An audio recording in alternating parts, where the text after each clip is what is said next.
Hello and welcome to this video on camera modes. Now, if you own a DSLR or a mirrorless camera, you must have noticed that there are several modes in which you can take a picture. So there are some marked M, TV, P, and then it depends on your camera brand again, what these labels are. So in this video, we're going to be going through these modes and, explain what they are and how they function and when it will serve you best to use which of them, any of them. All right. So the first thing I would like to point our attention to is the fact that the digital camera we use is a machine with computer programs and software on them that makes them to perform, a certain way, do their function a certain way. That is, at the basic level, the camera can all take some decisions. Now, the photographer is the artist, is the emotional being, is the one taking the photograph, is the one, deciding what, the image should look like. So, if you're able to understand what the camera mode is doing, then the photographer have a better chance of controlling how this machine will work. All right. So the point I'm making here is that the camera can take pictures in terms of exposure and some, other function, and the human too can do it also by deciding what the exposure and all these other things will be. So this, who does what is what is camera modes generally referred to. So we'll be going through the modes, in groups actually. And then we'll be talking about which one is a machine controlling and which one is a human controlling. So we've talked about this, there's so many and there's a range of shooting scenario. Okay. What do I mean that by range of shooting scenario?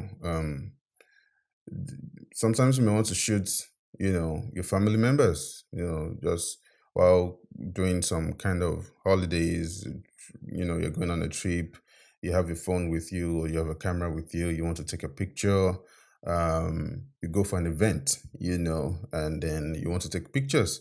You are at a sporting event, you want to take pictures.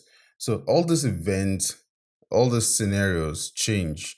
For example, you may go to an eatery, you order food, and it's so beautifully arranged that you love what you're looking at. You want to take a picture. So taking pictures of your food or your pet, it is different from taking pictures of a sporting event, for example. So all the scenarios require different, skill sets to be able to capture them properly. So I've grouped the shooting modes into four. That's the area we'll be covering into four groups. And they are the auto, the guided auto, semi-auto, and manual, and this is going to be the way we're going to explain all these different modes so that we're able to have a better understanding of what they do and how they function. So the first one we're going to be looking at is the full automatic mode. And this full automatic mode is sometimes represented in this sort of rectangle or a green rectangle, or they just write full auto depending on the camera brand you're using. Now, what is special about this mode is that the camera makes all the exposure decision that you're going to be shooting. The photographer does not need to worry about is it too bright or is it too dark, because the camera will calculate correctly most times what the correct exposure is supposed to be. All right. So what is important in this mode is that it takes all the exposure decision for the photographer. All right. It takes all the exposure decision for the photographer. So all the photographer needs to concentrate on is on the composition, being ready for the moment and all of that. The only problem with this is that when it comes to a complex lighting condition, it may not work well, especially for artistic purposes. So, if there is a situation whereby you have just, a small ray of light, and that small ray of light is what you really want to capture, the camera can decide it's too dark and then just pump in more light and then ruin your vision, of that image.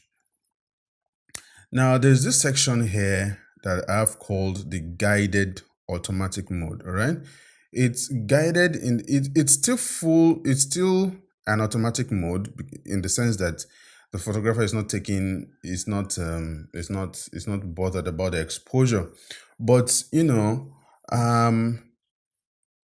if you remember some of the things we've talked about in the photo,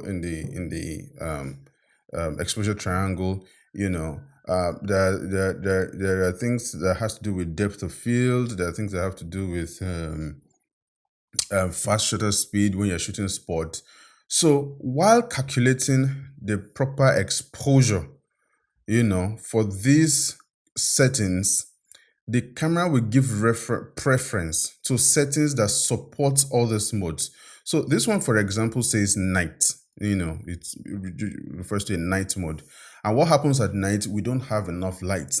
So the camera is probably going to use settings that will favor night mode. By one of the things you can do is open up the aperture wide, or slow down the shutter speed and use higher ISO settings in order to be able to take a decent photographs. In fact, some cameras will actually, prompt you to use a tripod when you want to shoot at this night. So it is still an automatic settings, but it's guided towards what you plan to shoot. Now, this one here says sport.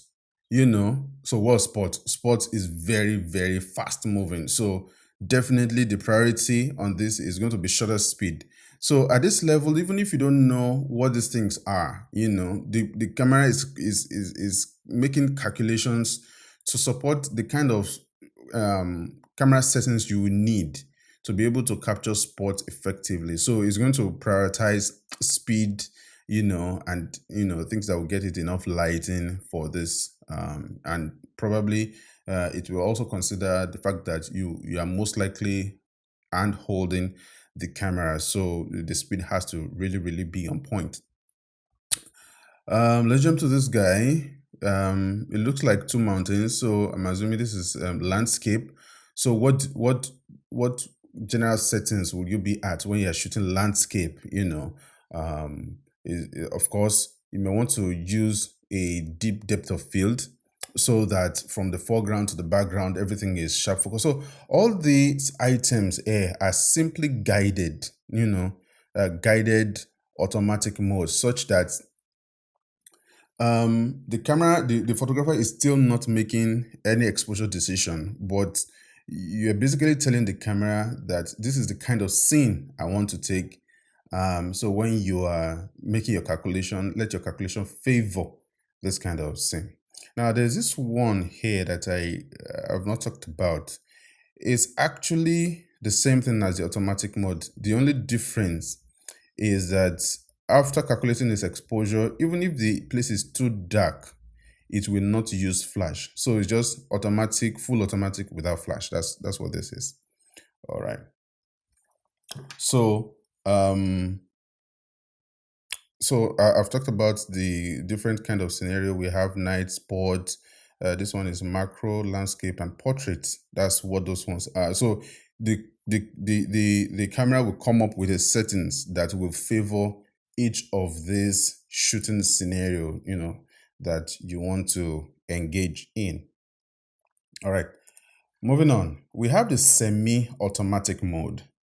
Now, this is where there is more involvement on the part of the photographer, in determining what's going on in the camera, as against just leaving all of it to the computer. So it's called the semi-automatic mode. All right. And what it is basically is that the controls are zoned, some control are, being handled by the photographer. Some other are being taken by the computer. So there are two types here. So one is aperture priority. So for those who might be wondering, the mode dial we're using as example here is from Canon. So Canon uses AV and TV.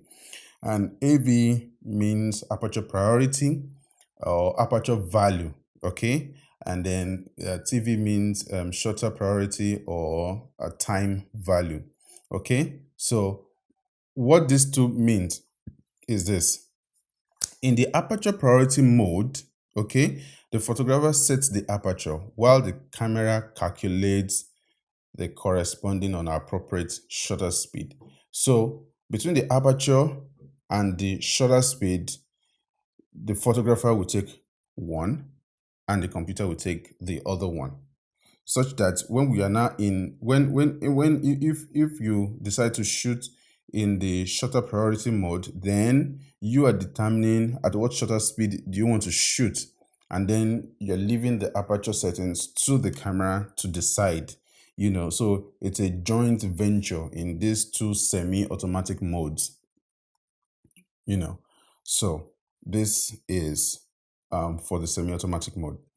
Now, the manual mode, is the mode kind of the opposite of the full automatic mode, where the camera takes all the decision. In the full manual mode, the photographer is responsible for all the exposure decisions, all of it.